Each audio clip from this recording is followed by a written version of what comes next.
Welcome back মাওলানা টেকনিক্যালের সকল দর্শককে আরেকবার স্বাগত। আর একটা নতুন ভিডিও নিয়ে চলে এসেছি। তো তোমরা ভিডিও থাম্বনেল দেখে বুঝতে পেরেছো আজকে কোন টপিক নিয়ে আলোচনা করতে চলেছি।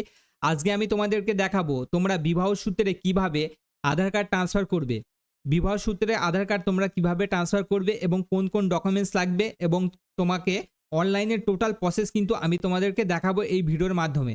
তো তোমরা ভিডিওটি যদি ভালো লাগে অবশ্যই বন্ধুদের মাঝে শেয়ার করবে, আমার চ্যানেলটি সাবস্ক্রাইব করবে এবং পাশে থাকা বেল আইকনটি প্রেস করবে। আজকে আমি তোমাদেরকে অনলাইন প্রসেসে দেখাবো তোমরা কিভাবে আধার কার্ড একটা ঠিকানা থেকে আরেকটা ঠিকানাতে তোমরা পরিবর্তন করবে এবং বিবাহ সূত্রে তোমরা কিভাবে আধার কার্ডটা ট্রান্সফার করবে। ঠিক আছে, আজকে তোমাদেরকে আমি টোটাল প্রসেসটাই এটা অনলাইনের মাধ্যমে দেখাবো। তো তোমাকে চলে আসতে হবে প্রথমে আধার কার্ডের যে ওয়েবসাইট আছে, এই ওয়েবসাইটে মাই আধারের যে ওয়েবসাইট, সেই ওয়েবসাইটে তোমাকে চলে আসতে হবে। এখানে আসার পর দেখো এখানে লগইন বলে যে অপশানটা আছে, তোমরা এই লগইনে সিম্পলি ক্লিক করবে। ক্লিক করার পর যে মেয়েটার আধার কার্ড তোমরা পরিবর্তন করতে চাইছো বা ঠিকানা পরিবর্তন করতে চাইছো বিবাহ সূত্রে, এবং যদি কোনো ধরুন ঠিকানা চেঞ্জ করতে চাইছো বা তুমি আগে থাকতে এক ঠিকানায় এবং আছো পরে আরেক ঠিকানায় তুমি চলে গিয়েছো, সেক্ষেত্রেও কিন্তু চেঞ্জ করতে পারবে। তো তোমাকে কি করতে হবে, প্রথমে তোমার যে আধার কার্ড নাম্বারটা আছে সেই আধার কার্ড নাম্বারটা তোমাকে এখানে কিন্তু দিতে হবে। তারপর এখানে যে ক্যাপচারটা আছে, ক্যাপচারটা দেওয়ার পরে তোমাকে লগইন ওটিপিতে ক্লিক করতে হবে। ঠিক আছে, এখানে ওটিপিতে ক্লিক করার সাথে সাথে এই আধার কার্ড নাম্বারে যে মোবাইল নাম্বারটা দেওয়া আছে সেই নাম্বারে কিন্তু একটা ওটিপি যাবে 6 ডিজিটের। সেই ওটিপিটা তোমাকে এখানে দিয়ে লগইন হয়ে আসতে হবে। তো এরকম একটা পোর্টাল তোমাদেরকে শো করবে লগইন হওয়ার পরে। ঠিক আছে, তো তোমরা কিভাবে আধার আপডেট করবে বা অ্যাড্রেস পরিবর্তন করবে সেটা আজকে আমি তোমাদেরকে দেখাবো। তো এখানে দেখো তোমরা যে আধার কার্ডের ঠিকানাটা পরিবর্তন করতে চাইছো, এখানে দেখো লেখা আছে অ্যাড্রেস আপডেট, এই অপশানে তোমাকে চলে আসতে হবে। এখানে আসার পর এখানে দেখো আপডেট আধার অনলাইন বলে যে অপশানটা আছে, এই অপশানে তোমাকে ক্লিক করতে হবে। এখানে ক্লিক করার পর এখানে প্রসিড টু আধার যে অপশানটা আছে এইখানে তোমাকে ক্লিক করতে হবে। দেখো এখানে নামের ক্ষেত্রে আমি দুবার চেঞ্জ করতে পারবো, নামটা আমার যে নাম আছে সেটা কিন্তু আমি দুবার চেঞ্জ করতে পারবো, এবং ডেট অফ বার্থ এটা কিন্তু একবার করে, এবং জেন্ডার একবার তোমরা চেঞ্জ করতে পারবে। ঠিক আছে, তো দেখো অ্যাড্রেসের ক্ষেত্রে কোনো লিমিট নেই, তুমি যতবার ইচ্ছা ততবার কিন্তু এই আধার অ্যাড্রেস পরিবর্তন করতে পারবে। তারপর এখানে কি করতে হবে, তোমাকে আধার অ্যাড্রেস পরিবর্তন করার জন্য প্রসিড টু আপডেট আধার, ঠিক আছে, এই অপশানে ক্লিক করতে হবে। এই অপশানে ক্লিক করার পর দেখো এখানে যে অপশানটা আছে কেয়ার অফ বলে যে অপশানটা আছে, এখানে তুমি তোমার হাজবেন্ডের নাম লিখবে। এখানে তুমি তোমার হাজবেন্ডের নাম দিতে হবে এখানে। ঠিক আছে, এখানে তুমি তোমার হাজবেন্ডের নামটা এখানে সিম্পলি দিয়ে দেবে। তারপরে দেখো এখানে নিচে চাইলে এখানে কিন্তু বাংলাতে আসবে, তোমরা চাইলে এটা ইংলিশেও লিখতে পারো। ঠিক আছে, তো তোমরা যেহেতু বিবাহ সূত্রের আধার কার্ডটা ট্রান্সফার করছো, তো তোমরা চাইলে ইংলিশে লিখতে পারো এবং বাংলাতেও লিখতে পারো।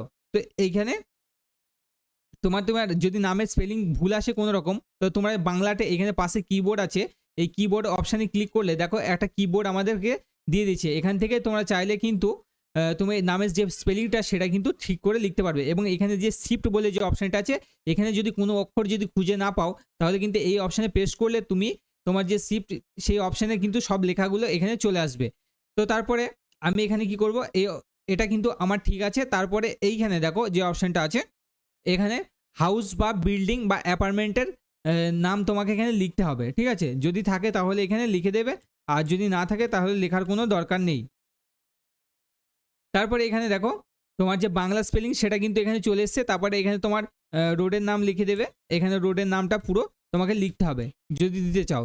তাও দেখো এখানে বাংলাতে কিন্তু অটোমেটিক শো হচ্ছে। তারপরে এখানে এরিয়া বা লোকালিটি বা অঞ্চলের তুমি এখানে তোমার নাম দিতে পারো। তো তুমি যদি চাও এখানে তোমার অঞ্চলের নামটা দিয়ে দিতে পারো। তারপরে দেখো এখানে চলে এসছে ল্যান্ডমার্ক, তুমি যদি চাও তোমার ল্যান্ডমার্ক দিতে তাহলে কিন্তু এখানে তুমি দিতে পারবে। তারপরে এখানে তোমার যে পিনকোডটা আছে, এখানে তুমি সিম্পলি পিনকোডটা বসিয়ে দাও। তারপর দেখো এখানে ওয়েস্ট বেঙ্গল কিন্তু চলে এসছে। তোমরা চাইলে এইটা কিন্তু তুমি ইংলিশেও লিখতে পারো এবং বাংলাতেও লিখতে পারো। এখানে তোমরা ইংলিশে লিখতে পারো এবং বাংলাতেও লিখতে পারো। পুরো অপশন যেটা সেটা কিন্তু চলে এসছে। তারপর এখানে নিচের দিকে একটু স্ক্রল ডাউন করলে এখানে তুমি দেখতে পারবে যে ভিলেজ, এখানে তোমার যে ভিলেজের নাম সেটা কিন্তু এখানে তোমাকে খুঁজে বার করতে হবে এবং সেটা কিন্তু তোমাকে এখানে সিলেক্ট করতে হবে। তো সিলেক্ট করার পর তারপর এখানে তোমাকে ডকুমেন্টস দিতে হবে। তুমি কি ডকুমেন্টসের পারপাসে তুমি তোমার অ্যাড্রেসটা চেঞ্জ করতে চাইছো সেটা কিন্তু এখানে তোমাকে দিতে হবে। অনেকগুলো ডকুমেন্টস আছে যেগুলো থেকে তোমরা এই কার্ডের অ্যাড্রেস চেঞ্জ করতে পারবে। ঠিক আছে, এই ডকুমেন্টসের পারপাসে তোমরা কিন্তু তোমার যে ঠিকানা সেটা কিন্তু পরিবর্তন করতে পারবে।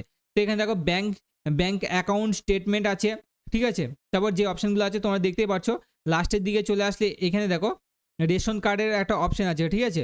তো এই রেশন কার্ড দিয়েও চাইলে তোমার আধার কার্ডের আপডেটটা কিন্তু করাতে পারবে, ঠিক আছে। তো আমি বলবো, এবং এমএলএ এমপি যে সার্টিফিকেট হয় সেই সার্টিফিকেট দিয়েও তোমরা, বা কাউন্সিলরের যে সার্টিফিকেট সেটা দিয়েও তোমরা কিন্তু চাইলে অ্যাড্রেস পরিবর্তন করতে পারবে। এবং ভোটার কার্ড আছে, যে কোনো একটা অপশান সিলেক্ট করে তোমাকে এখানে কিন্তু দিতে হবে। তারপরে তুমি তোমার আধার কার্ডের অ্যাড্রেসটা কিন্তু পরিবর্তন করতে পারবে। তো এখানে রেশন কার্ডের যে অপশানটা ছিল সেটা আমি দিয়ে দিচ্ছি। তারপরে এখানে যে কোনো একটা তোমার যে রেশন কার্ডের ছবি সেটা কিন্তু এখানে তোমাকে দিয়ে দিতে হবে, ঠিক আছে। তো এখানে দিলে তোমার যে রেশন কার্ডের ছবি সেটা এখানে শো হবে। আমি কিন্তু তোমাদেরকে দেখানোর জন্য এটা আমি একটা পিডিএফ এখানে দিলাম। তারপর এখানে দেখো আমার যে ঠিকানাটা সেটা কিন্তু এই পাশে শো করবে, এবং কোন ঠিকানায় আমি সেটা আপডেট করতে চাইছি সেটাও কিন্তু এখানে দেখাবে। তারপর এখানে আমাকে কী করতে হবে, এই অপশানে ক্লিক করতে হবে। এখানে ক্লিক করার পর নেক্সট অপশানে ক্লিক করতে হবে। তো নেক্সট অপশানে ক্লিক করলে তোমাকে কিন্তু 50 টাকার একটা পেমেন্ট তোমাকে করতে হবে এই আপডেটটা পরিবর্তন করার জন্য, ঠিক আছে। সেটা থেকে তুমি এখান থেকে তুমি যদি অনলাইনে পেমেন্ট করতে চাও তাহলে তোমাকে এখানে এই অপশানে ক্লিক করতে হবে, এবং মেক পেমেন্টের যে অপশান আছে সেটা, এইখানে যে মেক পেমেন্টের অপশান আছে সেটা কিন্তু তোমাকে ক্লিক করতে হবে, ঠিক আছে। তারপরে তোমরা কিন্তু তোমার যে ফোনপে বা ফোনপে গুগল পে যে অপশান থেকেই হোক, তোমরা কিন্তু এই কিউআর কোড স্ক্যান করেও কিন্তু তোমরা তোমার যে পেমেন্ট সেটা কিন্তু করতে পারবে।